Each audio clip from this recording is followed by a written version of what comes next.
Utilizzare la frequenza cardiaca nei tuoi allenamenti è importante? No, è fondamentale. Se vuoi dare una svolta ai tuoi allenamenti imparando ad utilizzare al meglio la frequenza cardiaca, segui tutto questo video fino alla fine perché vedremo perché è importante utilizzare la frequenza cardiaca e soprattutto gli errori da non fare nell'utilizzo. Probabilmente infatti se hai provato ad utilizzarla e non sei rimasto soddisfatto o soddisfatta è perché hai fatto qualche errore nel suo utilizzo, ti manca qualche input, qualche pezzo per utilizzarla al meglio. Quando parliamo di utilizzare la frequenza cardiaca parliamo di scegliere di utilizzarla come riferimento durante i tuoi allenamenti, ma anche come analisi successivamente alla seduta di allenamento. Resta quindi fino alla fine per non perderti nessuno di questi consigli fondamentali per correre con la frequenza cardiaca. Perché è così importante la frequenza cardiaca? Perché è il monitoraggio del carico interno, cioè ci dice esattamente come stiamo durante la seduta. Possiamo, analizzando quella seduta o più sedute di allenamento, capire come stiamo reggendo agli stimoli allenanti. Prima di tutto però fammi una grandissima cortesia, lasciami nei commenti, perché sono curioso di saperlo, se stai usando la frequenza cardiaca nei tuoi allenamenti o se la stai usando come analisi o se proprio non la guardi, non te ne frega niente. È importante, voglio capire questa cosa qui e probabilmente ti aiuterà anche a te confrontandoti con altri runner che lasceranno il commento. Andiamo avanti su perché è così importante la frequenza cardiaca e come utilizzarla al meglio nei tuoi allenamenti. Probabilmente se hai avuto esperienze non positive con la frequenza cardiaca ti sarai reso conto di come a seconda dei fattori esterni, ad esempio quando c'è tanto caldo, oppure di come hai riposato o meno, o di tanti altri aspetti, di come questa sia un valore che fluttua abbastanza. Non hai trovato magari corrispondenza tra due allenamenti simili in due momenti diversi con due situazioni diverse, quindi ti ha fatto perdere un po' di sicurezze. Il passo al chilometro invece ti lascia la sicurezza, cioè 5 al chilometro è 5 al chilometro, vero? No, non è proprio così. 5 al chilometro non è sempre 5 al chilometro e ti spiegherò perché e ti spiegherò come le insicurezze della frequenza cardiaca siano più un timore che una vera realtà. Andiamo a vedere meglio come. Ti faccio due esempi, ok? Il primo esempio: tu corri lo stesso allenamento di fondo lento, nello stesso percorso vicino a casa tua o dove ti pare, comunque nello stesso percorso, in 2 giornate diverse. E decidi di seguire il passo e lo corri, come dicevamo prima, a 5 al chilometro, a 6 al chilometro, a 4,50, non mi interessa, l'importante è che lo corri allo stesso ritmo. Lo finisci e vedi valori diversi di frequenza cardiaca. Uno dei 2 lenti l'hai fatto in un giorno fresco, riposato o riposata, stavi benissimo, non avevi avuto nessun problema, è stata una vera goduria. L'altro lento, allo stesso passo, alla stessa velocità, l'hai fatto il giorno dopo un allenamento di ripetute, o il giorno dopo una notte insonne, o il giorno dopo un allenamento di ripetute e una notte insonne, o una giornata di lavoro stressante, e per tenere lo stesso passo hai fatto assolutamente fatica. Però tu sai che devi fare il lento a quel passo e la frequenza cardiaca sarà diversa. Nel secondo caso sarà più alta o comunque nella seconda parte sarà cresciuta molto di più. Eppure sulla carta, seguendo il passo, hai fatto lo stesso tipo di allenamento. Organicamente però non sono stati lo stesso tipo di allenamento, perché per quanto siano gli stessi lenti, nella stessa distanza, allo stesso passo, il risultato, lo stimolo interno nel tuo corpo è stato diverso. Se tu avessi seguito la zona 2 della frequenza cardiaca, poi dopo approfondiremo il concetto delle zone, ma comunque la bassa intensità che ti dava il tuo orologio da corsa in quel momento, avresti seguito di più come stavi realmente. E in questo caso quindi capiamo come la frequenza cardiaca ci possa essere più utile. Il problema è che spesso siamo un po' frenati, se non dall'ego, del dover dimostrare che riesco a tenere quel passo, nella paura di non allenarmi bene perché non seguo quel passo. Perché se dovessi seguire la zona 2, quindi la frequenza cardiaca, nell'allenamento in cui ero più stanco, meno riposato, avrei dovuto andare più piano o comunque rallentare durante l'allenamento. Ma l'ego lo dobbiamo mettere da parte, queste paure le dobbiamo mettere da parte. Noi dobbiamo seguire anche quello che ci dice il nostro corpo. monitorarlo, valutarlo.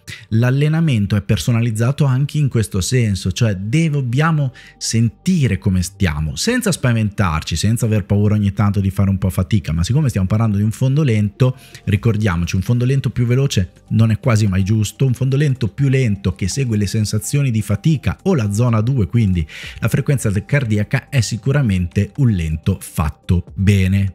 Posso anche decidere di seguire il passo, ma l'importante è che sento le mie percezioni di fatica e rallento, in maniera che poi dopo, in fase di analisi, in cui non posso non fare a meno di guardare la frequenza cardiaca, non noti quello che è la deriva della frequenza cardiaca, cioè un disaccoppiamento tra il passo tenuto e la frequenza cardiaca. Se vedo il grafico della frequenza cardiaca impennarsi a velocità costante, vuol dire che sto facendo più fatica di quella che dovrei fare.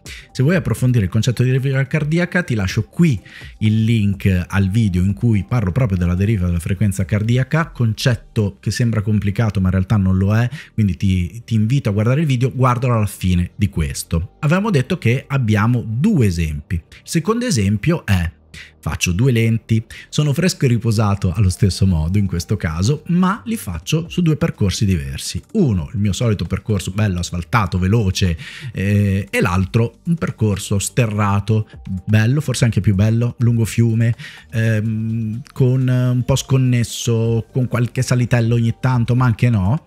Bene. Quel 5 al chilometro, quel 5,20 al chilometro che dovevo tenere nel mio fondo lento, se lo vado a fare sullo sterrato, quel 5,20 vale molto di più. La stessa intensità che esprimo su quel percorso lì, su asfalto, sarebbe 10-15, non è ovviamente, è difficilissimo calcolarlo, ma comunque sarebbe più veloce. Quindi anche in questo caso seguire la zona di frequenza cardiaca mi viene in aiuto. Perché? Perché l'intensità vera che esprimo è quello che il mio fisico tira fuori, cioè l'indice di frequenza cardiaca dà proprio il carico interno, cioè lo stimolo che il mio corpo sta subendo, e quello con cui lui reagisce risponde allo stimolo che deve dare per fare quell'allenamento. Mi dirai: ma quando è caldo, ma quando è caldissimo la frequenza cardiaca mi si impenna. Perché? Perché il sangue lavora anche a livello dell'epidermite per stemperare, perché poi dopo ci sono anche altri, perdo più liquidi, quindi devo idratarmi di più, eccetera, ma questo è un altro capitolo. Però è vero, la frequenza cardiaca è più alta, sì, ma è comunque un'analisi di come sto in quel momento. Io non devo far tornare i conti per seguire quel passo preciso che ho, per forza, soprattutto su allenamenti estensivi lenti a bassa intensità o anche lunghi lenti.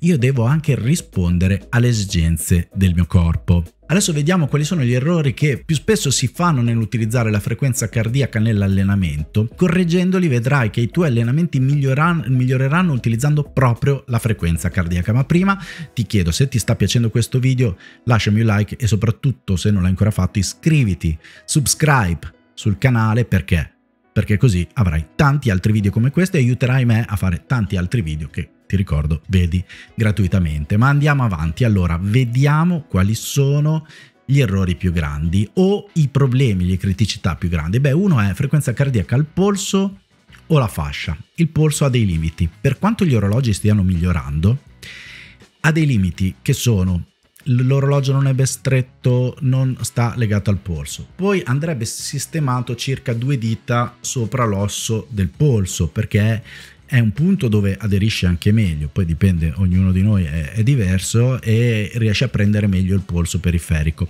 ma sempre pulito, con l'acqua, tenerlo ben pulito. Se è molto freddo non prende bene o non prende subito bene. Se abbiamo grossa peluria fa più fatica. Il colore dell'epidermide incide sui lettori al polso degli orologi.